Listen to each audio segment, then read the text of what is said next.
Yeah. So when we go back to the difference between or an extra person back there. So we start everything in sheets of aluminum. So it's a little bit faster, but it's a lot more space on the sides. Hey everyone, I'm Brandon, and this is One-Legged Aviation. I'm back here at the Zenith factory with Sebastian. What is your title here?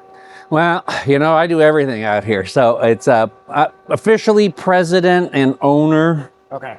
I guess, but you know, we're a small business, and this is my happy place, so I do everything out here.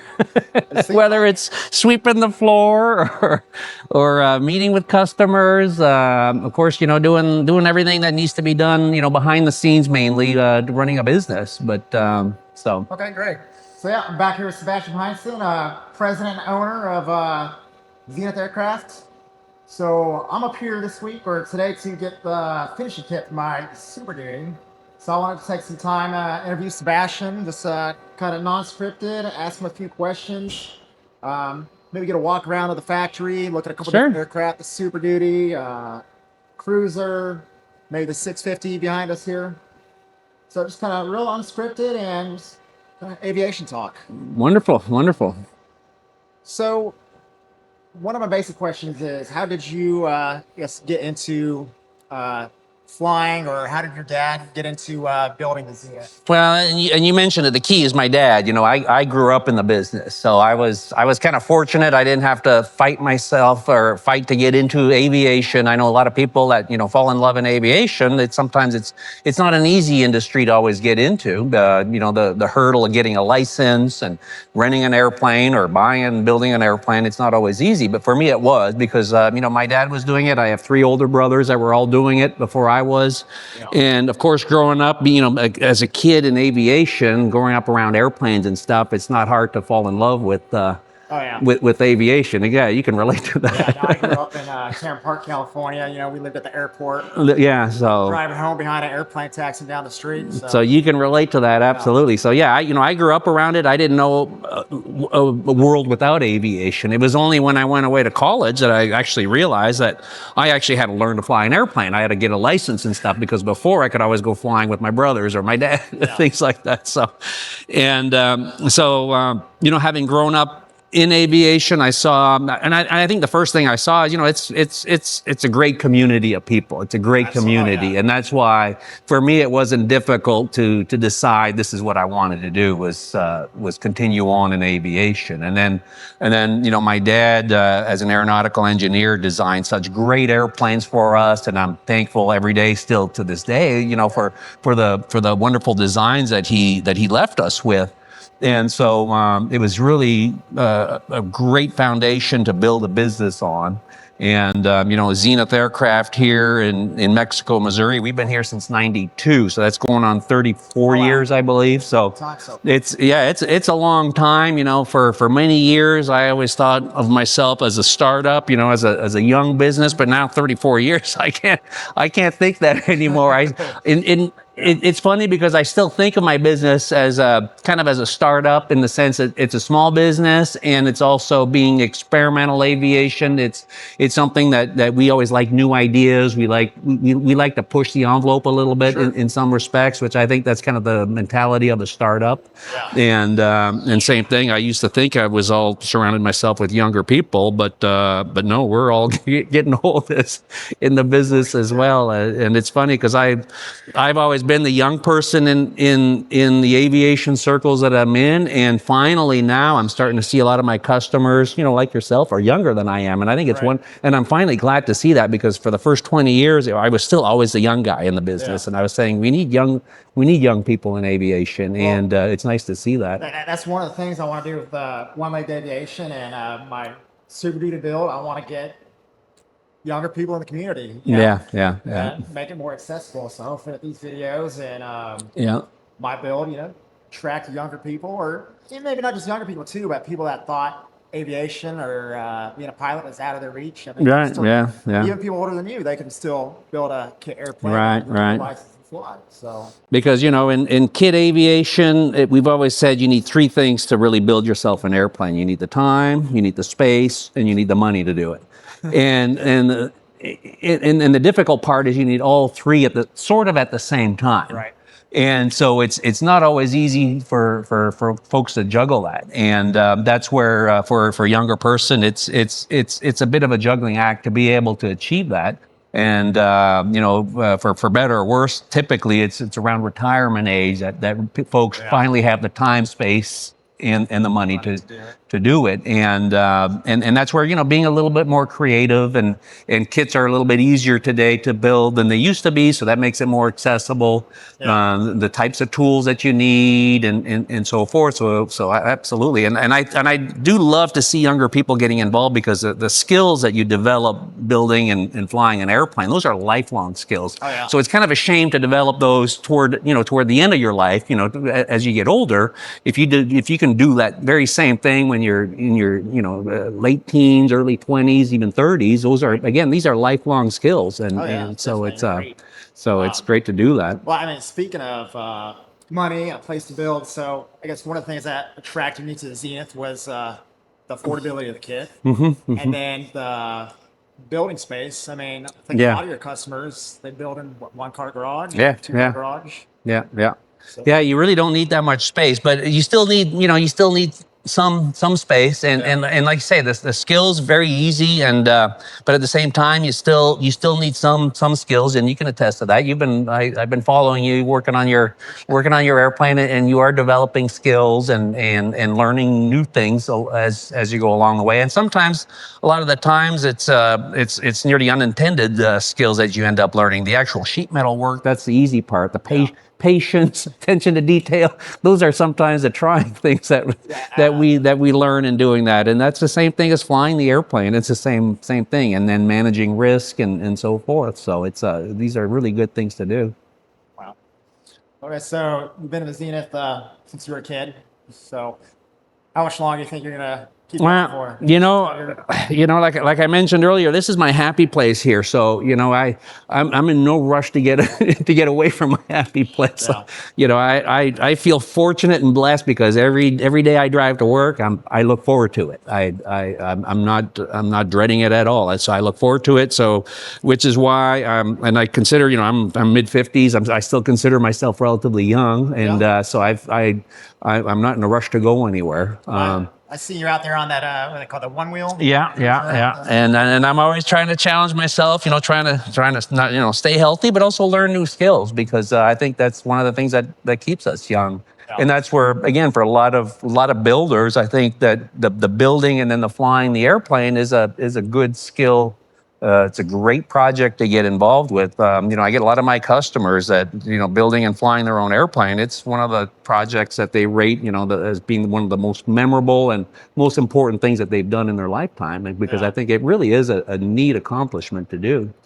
I was talking to Roger earlier, and building, of course, it's going to take a while, and it's a long process. You can go out and buy a certified airplane or another LSA and be flying already, most people, but I mean, like you said, you're not going to have those stories of building. And like my brother came out in December, and he spent a week working on the fuselage. My wife's out there helping me, friends, and those going to be memories for life. Remember that time we built that airplane and aircraft? So. And I'm sure you've already started thinking about it, but that first time you take your plane up for the first time, that's going to be, it's an impactful thing. Like, I mean, it's something that you really will remember, because there's so much work has gone into it, and then it's a serious endeavor that you're doing. Absolutely.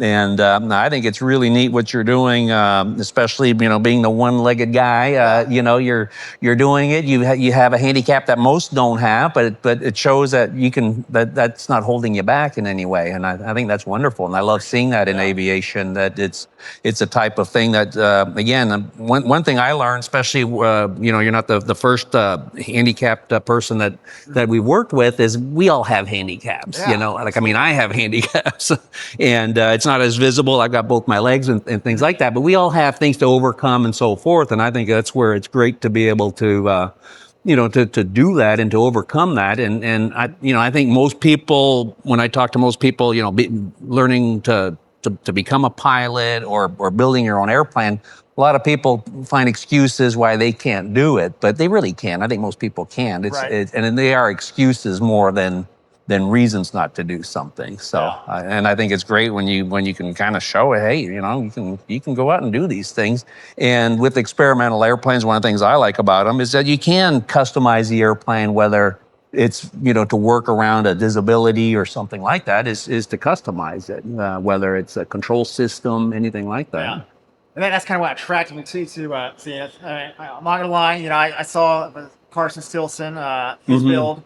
And at first, the Super Duty, I was like, that's an odd looking airplane, and kind of saw some of his videos and whatnot. But then I was like, well, I need to find a certified aircraft or something I can fly, but because I can't do toe brakes or heel brakes. Right. Then I got to thinking, I was like, all right, well, I can do a handbrake setup with Zenith, and started looking at it. Started actually looking at the aircraft. I was like, all right, this is a cool aircraft. I was like, you know what? Talked to my wife, and she's like, go for it, honey, and went all in. So.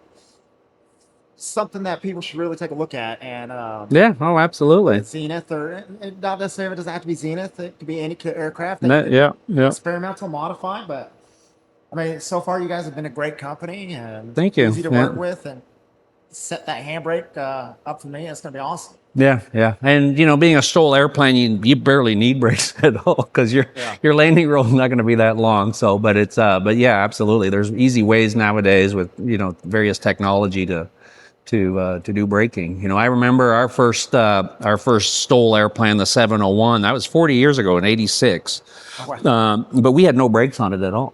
Oh wow, okay. Because it was one of those things you don't really need brakes on an on a light airplane like that. And this was on the tail end of, I don't know if you remember the ultralight movement, so to speak. They were big in the 80s. Well, you were probably just a wee one in the 80s, I guess. But 86, so okay. So 86. There you go. So yeah, that's the age of the 701. But the early ultralights, they were real simple machines, and so you had wheels, but brakes was just extra weight. And again, when you're flying and when you've got a few hundred feet or a few thousand feet, your landing roll is 50, 60 feet. So and especially when you're off airport, when you've got rough terrain. So it now, adding brakes and doors and cabin heat, and these are all luxuries that some of the early ultralights didn't have. But the nice thing is these are much more capable airplane too.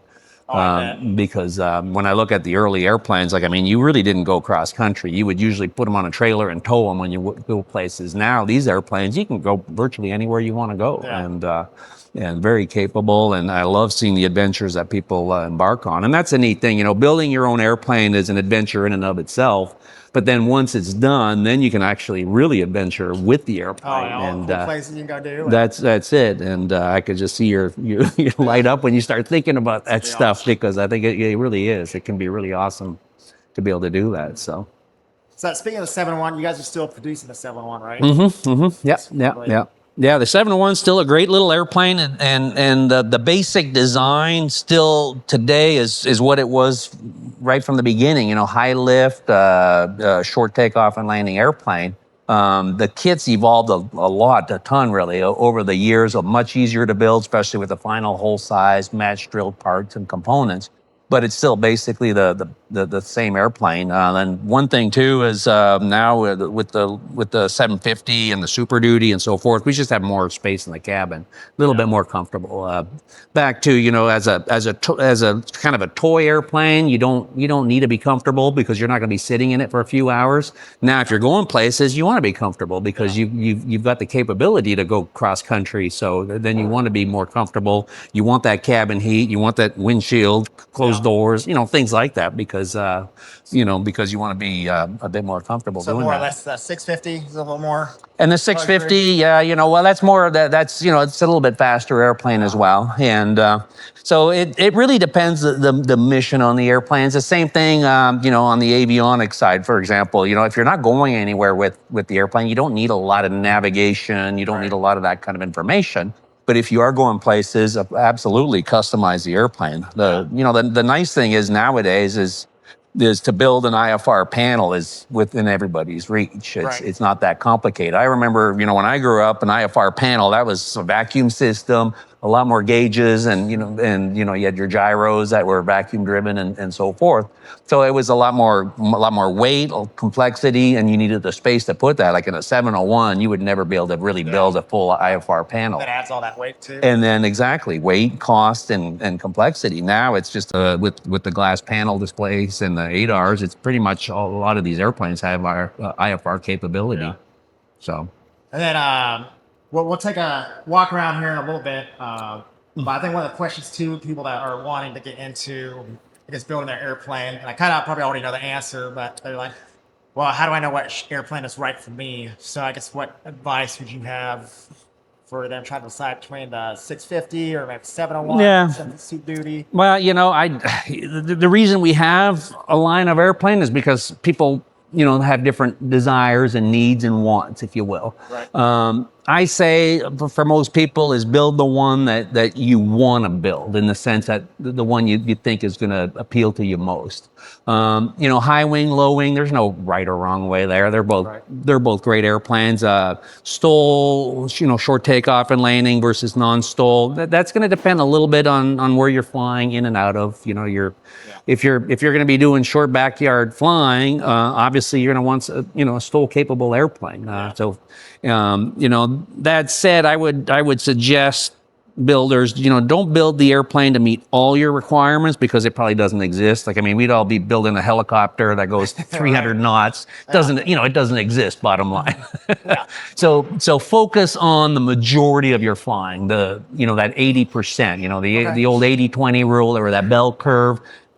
Focus on that big bell curve part of it, the flying that's going to be most of your flying, and that's where that's really what you want to build. And then, but in terms of the Zenith lineup, they're all, in terms of cost and complexity for build, they're not that much different from that standpoint. Right. And then, of course, we host workshops here, and we invite folks to come out here and try it out for themselves, both on the building side, get your hands dirty, and really learn and develop the skills to see and confirm that you have the skills and what it takes to build the airplane, and then, of course, go flying in the airplane also. I'm sure you probably find that most people that I can't build an airplane, but they come up here and do it, they probably have the skills most of the time. Yeah.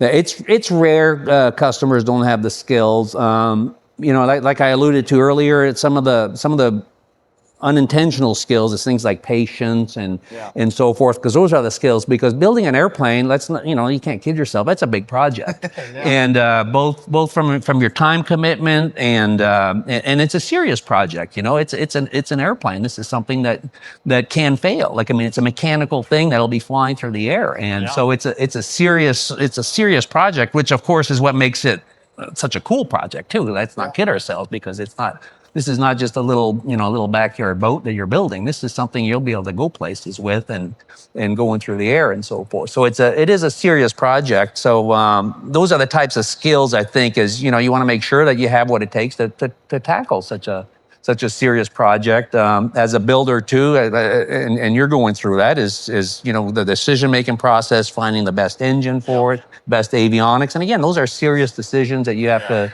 take. And because they're serious, there's also serious money associated with it. You're deciding on, we all want something that doesn't cost us a lot of money, but we also want reliability. We want something that's going to give us what we need. And so these are serious decisions you have to make. And back to because of that, it's also why it's such a rewarding project later on. Yeah, and I want to go with full IFR, but there's no reason to. Just so I can say, it's cool, I have full IFR, but probably never use it. So decisions I got to make. Yeah, so. Absolutely. And something to keep in mind there is you don't need to be IFR at the beginning. Right? You're probably not going to be IFR. And that's a neat thing about building your own airplane. You'll get the repairman certificate for it, meaning you can do all the maintenance, all the updates, any changes that you want to that airplane later on too. Yeah. Which is things like IFR, it's something easy to add on later. So just something to keep in mind. So if you're thinking about building a kit plane, you should really come check Zenith out. And like he said, they do workshops, so they do your rudder workshop, and that's probably the coolest thing to do, you get your hands on, and you come up here to the factory, you can pick a kit out that you want to build, and they'll probably take you for a demo flight. I know you guys are really good at that. Roger will take you up in any one of these, right? Yeah, oh yeah, we like to fly, so we like to take folks flying, so we enjoy doing that. And so one of the questions I wanted to ask you, so I've been doing this for I think a little over 6, 7, 8 months now. Time's been flying by. Yeah. But documenting my builds, and one of the easiest things, or that make these kit plants so easy to build, are the rivets. So I've been getting a lot of flack on online.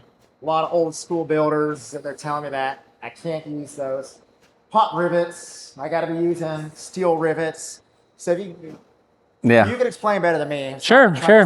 Yeah, you know, it's a common reaction is and a lot of it, you know, is like you mentioned, it's the old school way of doing it. And you know, the solid bucked rivet, there's no doubt it works. Like, I mean, we've been using it in aviation over 100 years now. Right. And the pop, and I shouldn't use the term pop rivet because that's a brand name, I guess. It's a blind or a pulled rivet, and it's blind because you only need access from one side, which is one of the beautiful things about it. You don't need access from both sides when you're setting it.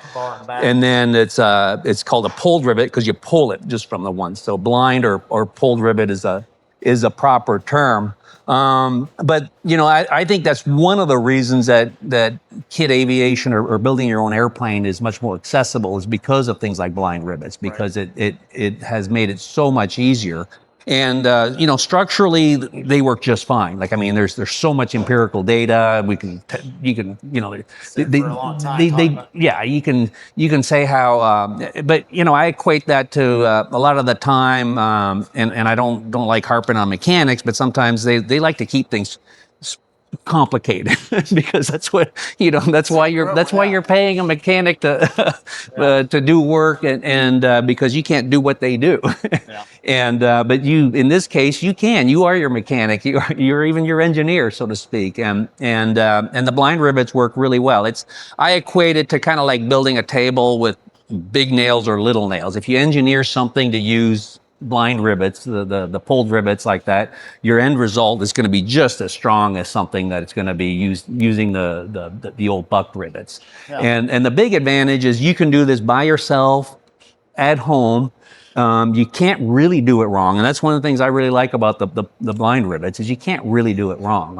A bucked rivets, there's you know, you need the right tooling, you need the right skills, and you need two people to do it. It's loud because you're hammering things, you know, with the pneumatic hammer. You damage things really quickly. And you can damage things really quickly, and so I think it definitely works, and I think it's a technology that's better suited for a factory environment. You know, and for example, you know, and we can have a look at when we look in the back of the factory. You know, we do use bucked rivets on the wing spars and cabin frame areas like that, and but we have specialty equipment for it, and we do it at the factory. But we don't ask that customers require to do that because, again, it takes a higher level of skill, and you can do it wrong, and that's where it becomes I think too bad that it's a technology that's just less accessible for folks to do. Right.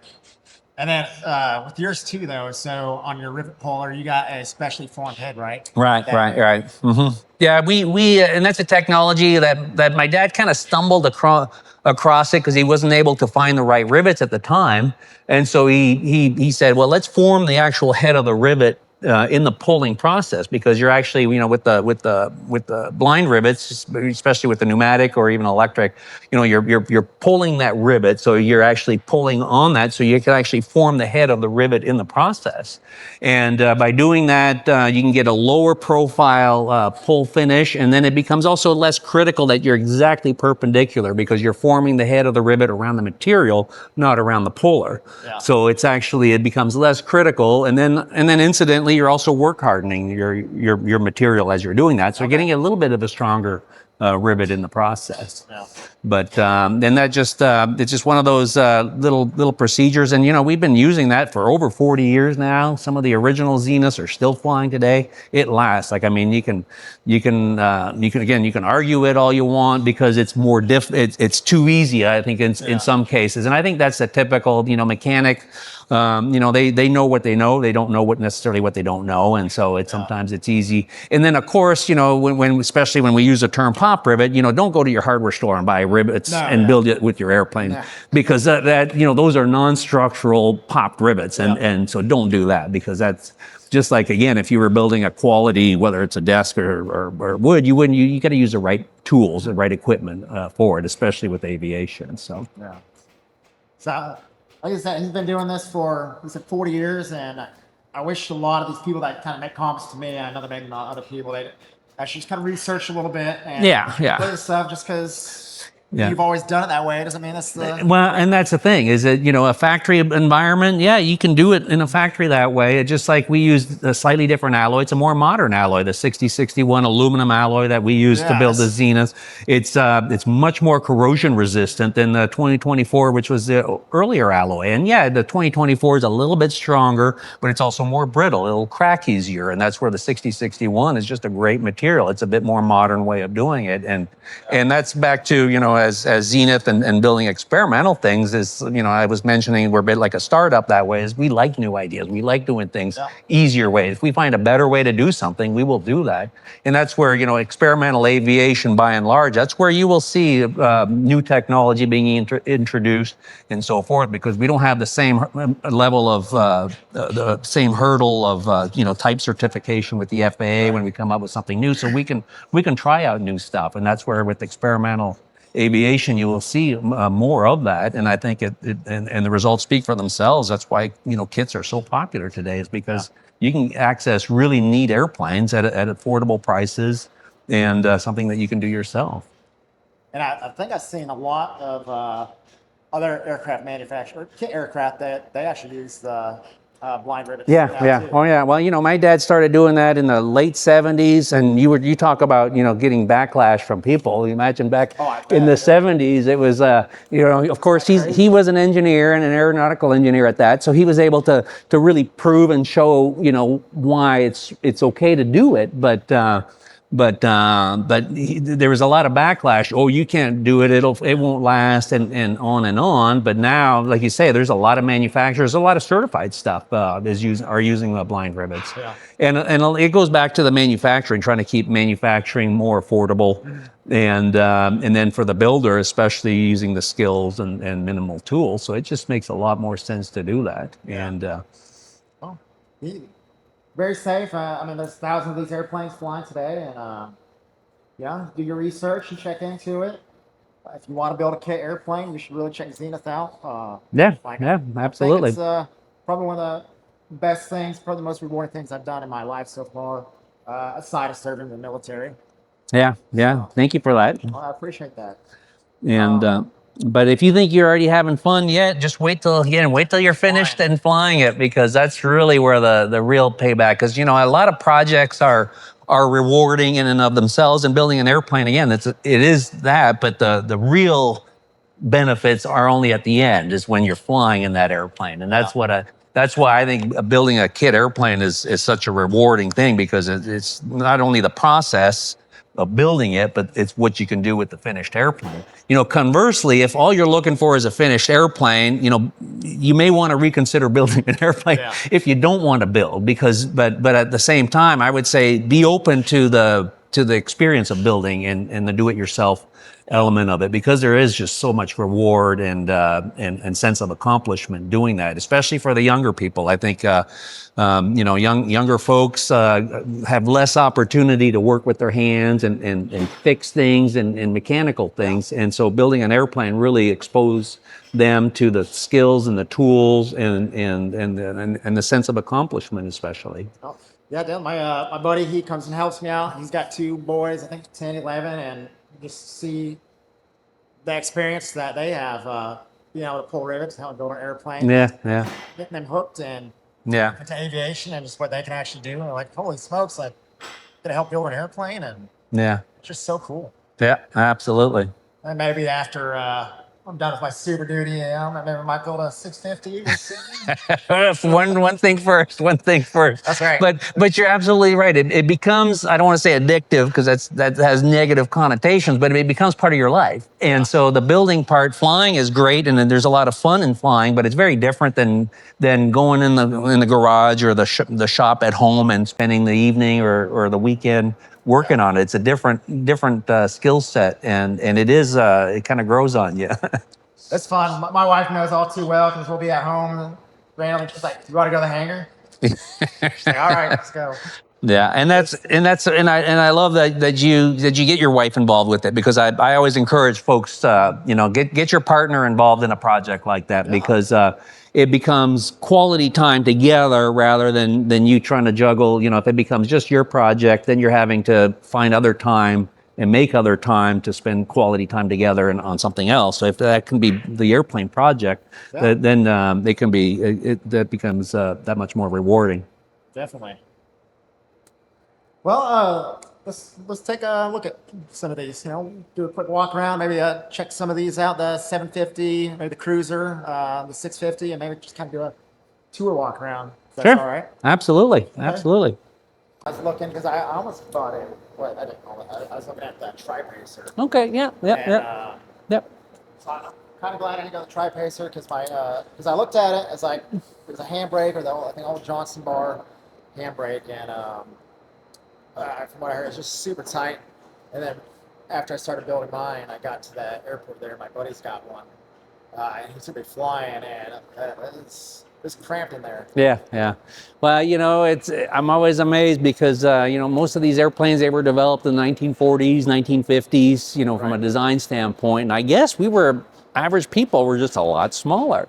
And I don't know if it was tail end of the war days or whatever, we were slimmer or whatever, because you look at any typical 2-seat, even 4-seat airplane from the 40s and 50s, which is most of what GA airplanes are, they are a lot tighter. And so that, or we were just used to being uncomfortable. I think that's part of it as well. It was, and that's where, with these modern airplanes, even though it's a small airplane, the external dimensions are no bigger than even a Tri-Pacer or some of the GA airplanes. The cabin dimensions, kind of the important stuff, in my opinion, we can make that a little bit easier a little bit more comfortable, and then easier to get in and out as well, which I think is an important consideration also. That's one of the things that attracted me to Zenith as well. So I was looking at the cabin width, especially with the Super Duty. Right. The windows, I think, is that 54 inches, 53 inches? Yeah, with the bubble doors, then it gets really big because it nearly becomes unlimited in terms of how much you need to bubble them out. And you're a big guy like that, so having that elbow room is nice to have. Absolutely. So that's why I was like, okay, go with Super Duty. And the third jump seat, I probably won't use third jump seats much, but a little more payload. Yep. So the thing about Super Duty, it's not as fast as the Cruzer, right? Yep. Or Yep. the 650. Right. We got the Cruzer right here. So what is the difference between, I guess, my Super Duty, or the main difference with the Cruzer? Well, with the Cruzer, and I always try to have the name kind of explain what an airplane does. So the Cruzer, it's designed primarily to cruise. And it's basically the on-airport version of our STOL airport plane, which is a short takeoff and landing. And the STOL airplane, as short takeoff and landing, it's basically a backcountry airplane. This is an on-airport version. So we've got smaller wheels on it with the wheel fairings. We got the wheel fairings, wheel pins. Yeah, and then and the smaller wheels for that, because again, the intent of this airplane is more on airport airplane, and when you look at it, probably 90% of airplanes are on airport airplanes. Most airplanes are just not really developed to be used off airport. I think of late, the last 20 years, and more specifically, even since COVID, I think people have discovered that backcountry flying is a lot more fun and a lot more accessible than they thought it was. And these airplanes are very capable and are able to do that. But with the Cruzer, it's really optimized as an on-airport airplane. And so with that, we also have a bit of a faster wing. The stall speed's a little bit higher than with the STOL airplanes. But that said, the overall design on the airplane, side-by-side seating, cabin, bubble doors, we've kept that on there. The bubble doors themselves, it's a little bit less of a bubble on the Cruzer because got the space to do that, so it's make it a little bit faster. So you do have a little bit of bubble on here. Yeah, but not as much. And you know, bubble doors, they're great, but they add drag. Just like big wheels, they're great, but they add drag. Everything you do to an airplane either adds weight or drag. You probably discovered. Now, with the STOL airplanes, you don't really care about that because it's not a fast design. So, and that's where we really encourage, you know, big tires, big bubbled windows and things like that, because you're a 100-mile-an-hour airplane, you're not going to go much faster than that. Well, that goes back to your mission too. If you get out, that's much you're flying, you're not going to be exactly fast cruising everywhere. Exactly. Just like the Cruzer is probably not going to go land that country. Yeah, exactly. It's just not designed for that. Now, it's still relatively short takeoff and landing, you know, a few hundred feet, but just not as much as the STOL airplanes. And then most of your aircraft come with that center Y stick. Yeah. And that's kind of unique. I know a lot of airplanes use, whether it's dual sticks or even yokes and so forth. The nice thing is these light airplanes, you really don't need much force to fly these airplanes. And so the Y stick is really nice. I like it, especially getting in and out of the airplane is nice because you don't have to get your leg around a stick or anything like that. And then in the air, you just, it's positioned, and the Y we've kind of perfected that system. It's nice because, you know, you and I can both go flying and we're not holding hands, and we're, you know, at the same time, it is one stick, and like I was showing here, like, I mean, I'm cross country, I often just rest my arm on it this way, trimmed out, and it works really well. You don't even need autopilot. And yeah. So it works out really well. And it's true, like, I mean, I don't use autopilot in these light airplanes, and but that's a personal preference, of course. It's depending which way you want to go. What's that cruise speed on this one? So what's this engine on this one? So this has the 108 the UL 350i engine, just a little over 100 horsepower. I cruise at just under 120 miles per hour with this one, so it's a little bit faster.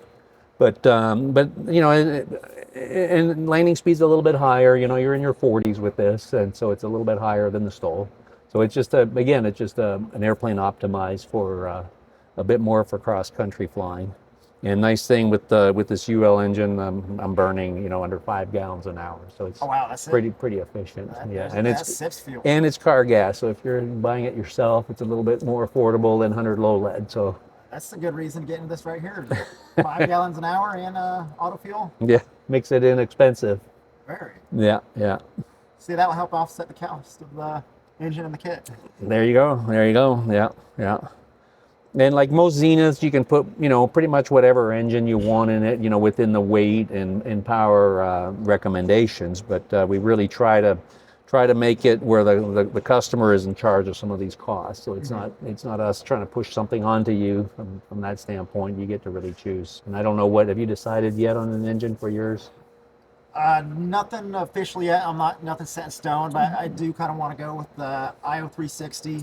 Just traditional engine. You know, I wanted to get a traditional aircraft, and and the IO 360, they're good engines. Like, I mean, they've been built for many years, and I find in that 150 to 200 horsepower range, the Lycomings are still very efficient from that standpoint.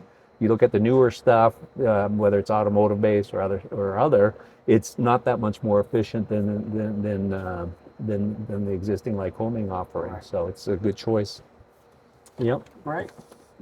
Yeah, that's Cruzer. I haven't flown a Cruzer. I didn't do that much of a flight to Super Duty. Yeah. Oh yeah. Yeah, it's similar. You know, your takeoff is not going to be as radical. You know, it's not full power, pull the stick, and you're airborne. It's more of a conventional takeoff. Get the nose up and slowly, and then fly off. But it's very much the same otherwise. That's the main. Because I would say, if you see those videos of Roger, I think, or even my demo flight, like, just nose up and you're I know. And if you're not ready for it, it'll surprise you. So then also, I guess to point out the difference between this one and the Super Duty is the vertical. Yeah. The rudder, it's two different pieces on here as opposed to like Yeah, it's more of a conventional fin and rudder. Yeah, and that's more what you'll find in most airplanes. Will have a fixed vertical fin and then a rudder. We like the simplicity of the all-flying rudder on our STOL airplanes because it just becomes it's a very responsive control surface, excellent for crosswind handling capability, but a lot of different choices. And then the horizontal tail, it's the same as horizontal, but pretty much as our 650 low-wing series as well. It's a symmetrical airfoil. Speaking of 650, if I ever do end up building another one, I think it would be cool to have a low wing. Yeah, yeah. One other plus about having a high wing is you can fit stuff under it. But if you got enough space, you get a low wing. Yeah, in the hangar, it's always an advantage in a hangar, high wing and a low wing. You park them next to each other. Absolutely. So this is your 650 here. Mm-hmm. And the 650 has been around for a long time. We have been very popular over the years. It's interesting right now. High wings seem to be more popular than low wing airplanes, but I find that cycle kind of changes over time. And it has a beautiful bubble canopy. It makes that's pretty cool there. Yeah, it makes make sure that I'm not going to be interfering with the tail on it, but. And it's a little bit more complicated getting in and out with the low wing airplane because you have to get up onto the wing and then inside, but it's still not difficult. And I don't know if you want to try doing that.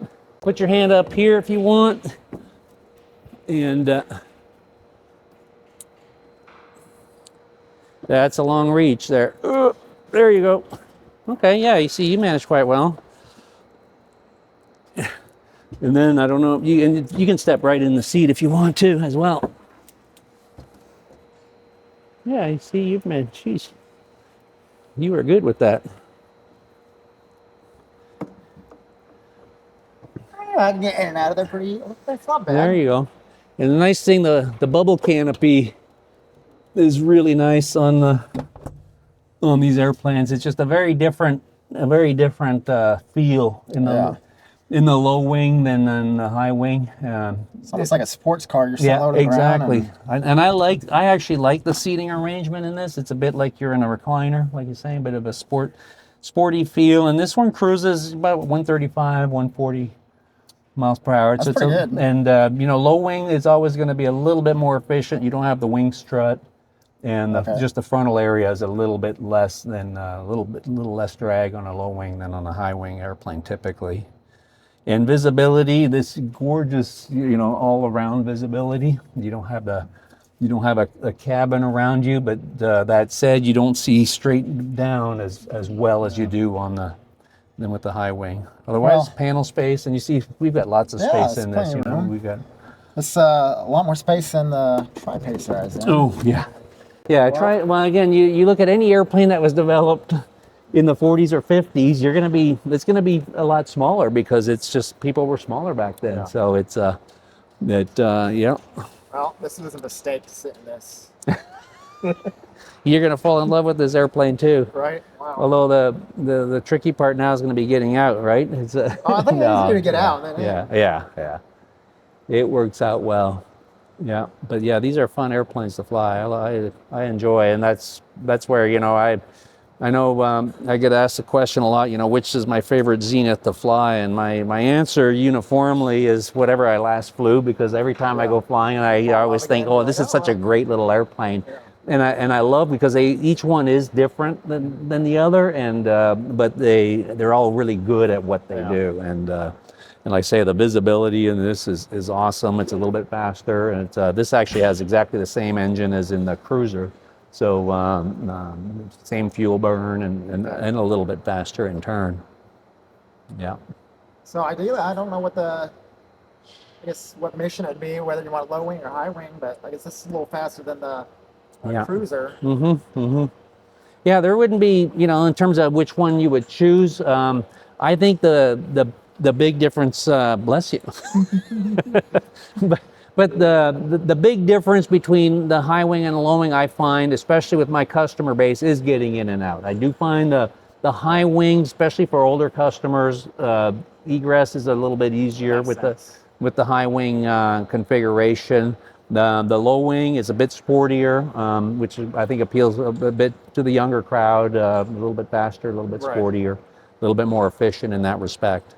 Well, and that's why I wanted to go with the high wing too, or the Super Duty, because I can get in and out fairly easy. Yeah. And I think that's a neat thing. And then especially, you had mentioned, for exploring the backcountry flying and so forth. That, again, it's a little bit better suited. This has smaller wheels and it's still well suited for grass field operations, but not as much backcountry flying than the tricycle gear big tire airplanes. Let's go check out the Super Duty, the one I'm building. All right. See how easy it is to get in and out of this.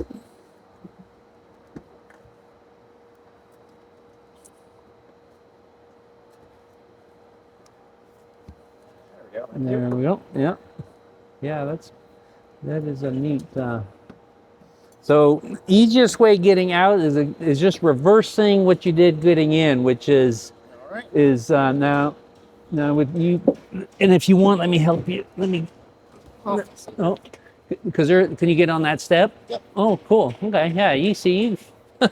See, you made it easier than a lot of people I've seen do it. You're in good shape doing that, because it's if you reverse it, it's quite easy. And you might have been able to get in it better from that side. yeah. All right, this is a cool little aircraft. Yeah. Oh yeah, they're fun. Yeah, let's check out the Super Duty. Yeah. So when we go back to the difference between the Cruzer and this one, so this one is full rudder. So right. And the tail's really optimized on this for good slow flight handling characteristics. So you've got a lot of rudder. It actually looks like a small tail in these airplanes sometimes, but it's a full moving rudder. So it's actually a very large tail, because the rudder itself moves completely. And so cross wind handling conditions works really nice, and then especially at low speeds. Yeah. And then we have a large elevator. And then we have little micro vortex generators on the bottom side. And that's to turbulate the air when you're pulled back on the stick. So again, at slow speeds, at 30 miles an hour, you still have good elevator authority. So it's fun to go fast to get somewhere, but it's so much cooler just to go slow and fly. Just look at things and just go slow. And then seeing a little spot on the ground, saying, "Oh, I can land there," and just check it out. That's where the real fun is in flying. I find it's really where you can explore the back country. And then it's a flat size, makes it really easy to build when you're working on that rear fuselage assembly. I think you were working on that, weren't you? Yep. So the fuselage done, and then with the finish kit picks up, hopefully get the landing gear. That's right. Hopefully I can get it on the ground here the next few weeks. That's kind of fun when it starts looking like an airplane. You'll be able to start sitting in it and so forth. And then on the control side, we've got full-length flaperon controls on this. Right. And so it's a full-length aileron, and then it's a flap as well. The whole section comes down for that. And then it's a lot of control. And then you'll see it's a separate airfoil. It's not part of the wing. It's a completely separate airfoil. So you're always getting fresh air over the control. So back at low speeds, 30 miles an hour, you're getting fresh air over these flaperons like that. So really gives you amazing control.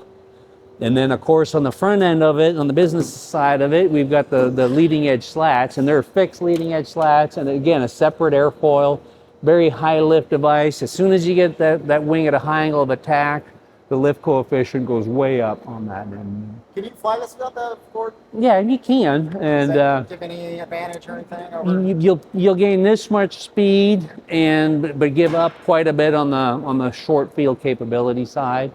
And that's why, quite frankly, we've done, with the Cruzer model, we've got a different airfoil, really optimize it for what it is. And this wing is obviously optimized for short takeoff and landing, and it does extremely well doing that. And that's why I don't recommend taking it off, because it's just not optimized for that. And then getting in and out is the same as, basically the same as the Cruzer. The cabin itself is very similar. Of course, with the bigger wheels, it sits taller, so getting in and out, it's a little bit more work because you have to climb up into it, but works also really well. Put my hand here. Yeah, yeah, absolutely. Yeah, there you go. Yeah, I love that.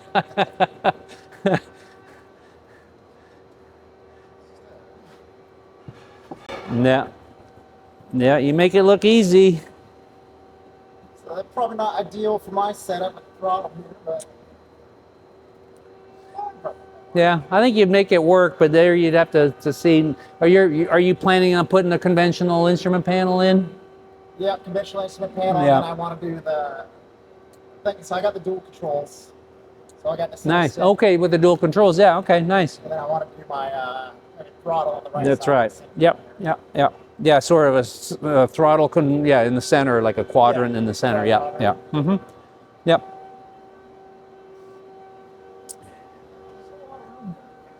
Oh yeah. You got a lot of room. And the visibility is just great.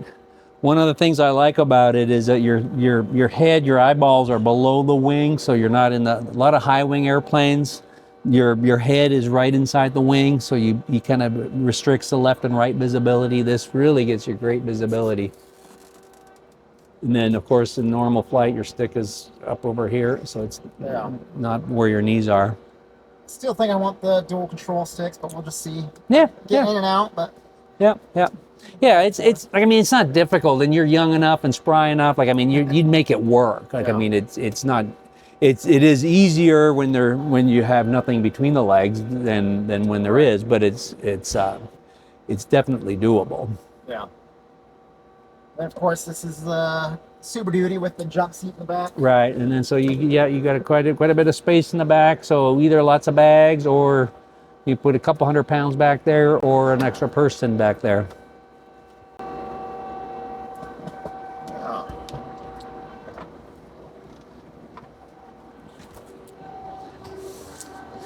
Yeah, you make it look easy.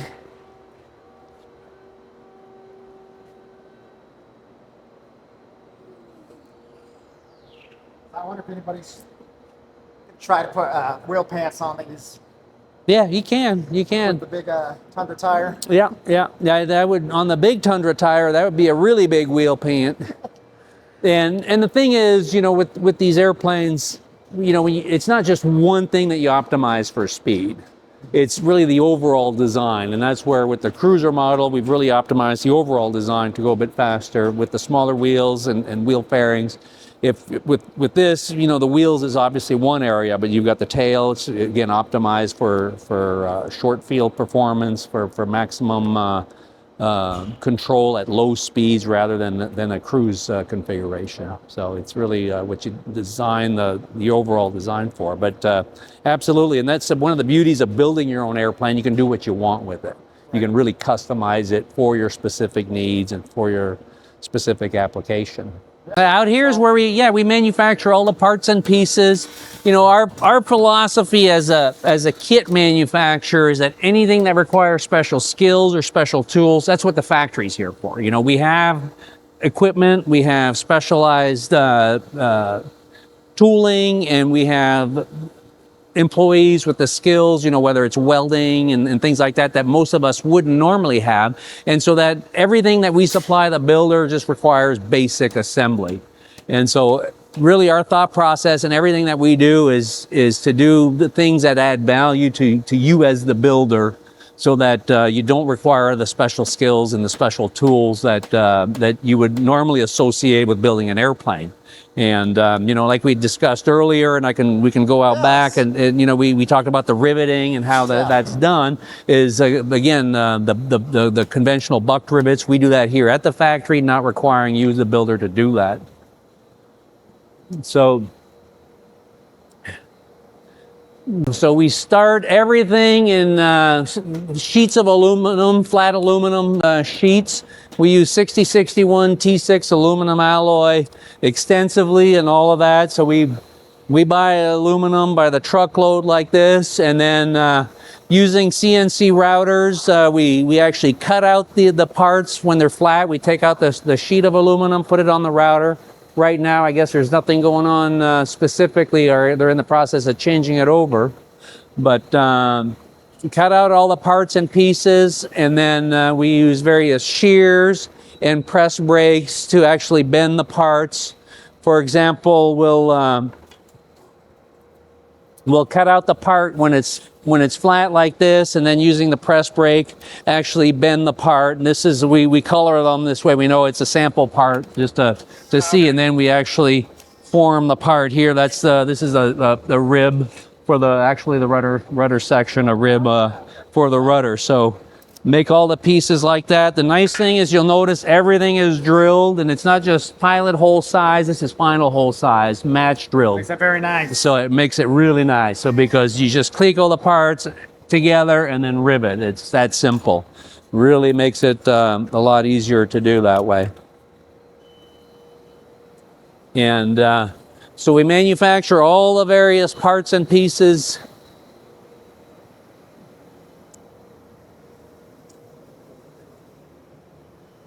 And in a minute, we'll probably have more stuff on here so you can kind of... So we make over 600 odd different parts for between the different models and the different airplanes, and everything gets inventoried, put on the shelf, goes through a quality control. Make sure that we have the right parts and pieces. Nice thing is we always have stuff on the shelf, whether it's a replacement part that you need or anything like that. And we continuously rotate the stock that way. We're obviously not a production line facility. What we do is batch production that way. So I can come up here and just build a plane over the weekend and just grab the parts? Absolutely. Yeah, that's part of the fun. Part of the fun. So these are the wing ribs that we manufacture, and these use a conventional bucked rivets that are the squeeze ties, but we do that here at the factory just to give you an idea on the tooling, we just use a big rivet press. So we have the big squeezer that we can just pass it through. But obviously this is not something that your typical builder will want to do at home, having the access to the tools. And of course with the bucked rivets, you've got all the different size rivets, and each rivet is very specific for one size application, having a lot of knowing to use the right rivet, the right application. So it's a higher level of skill and precision that a typical builder doesn't have to do. Right. And then so we do that. You guys make everything very, very easy to build your own airplane. Absolutely, absolutely, and that's really the underlying philosophy. And with that is to make it easy and easy to do without requiring special skills, without requiring special tools. Yeah. So I think I bought the toolkit from you guys that comes with everything you need: clecos, kegel pliers, the rivet puller.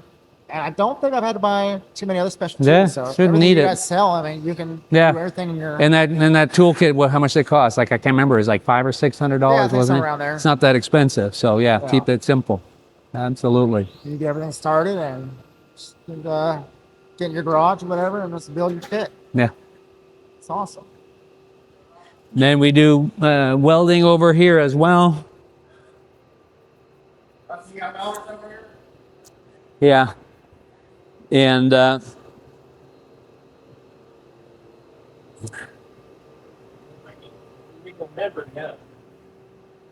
on the welded components, we do some of the control systems, cabin frame pieces. We do welded aluminum fuel tanks and everything else. And again, that's a higher skill area, and we use. So that's again an area that we do here at the factory to allow customers to not have to assemble it themselves. Like I said, if you're already having fun, I love to hear that, because it's as you finish the airplane, and then of course as you start flying the airplane, that's when you guys will really have a lot of fun with it. Wow. I think so. It's the beginning of the adventure. I appreciate your time this morning, and I'm glad I was able to pick up my finishing kit and kind of get to sit with you, interview you. Sure, my pleasure. Anytime. Behind the operation here, and I'm sure you got everyone up here. They're fantastic to work with. Wow, yeah. Roger and Joyce, Caitlin. Well, right. I'm just a talking head. These are the guys behind here. They're the ones that do the real work. Everything Like, I mean, yeah. they make my job easy because they do a wonderful job. You know, I've got Travis, my production manager. He's been with me 32 years. Oh, Roger's been with me 33 years. And Robin on my shipping department, 20 years. Like, I mean, we've just got a great team of smokes, that's people, wild. and they make it where we have a relatively small team, but very productive at the same time, and it allows us to keep everything, keep our prices as affordable as possible, and really get the productivity the best way we can. I mean, that's something to be said. Those guys working here all those years and everything Yeah. you're doing, and keeping your dad's legacy alive and going, and it's just awesome. So Yeah, wonderful. So glad to be part of the Zenith family and be up here. I can't wait to come back up here next. I'll probably get my What are you wing kit. the wings, okay. Yeah. So you're getting the finishing kit before the wings. I guess to Finish kit get it before up the on the gear, right? The Yep. fuselage. I want to get everything up on the gear, and Yeah. I think I do a lot more work. You can do engine avionics, get everything. Yeah. Wonderful. Wings later. So Wonderful. I appreciate Man. your time, and Oh, thank you. we'll see you again. Yeah, absolutely. Anytime. Thanks for watching. Continue to follow the channel and follow my build, and we'll be back. Thanks.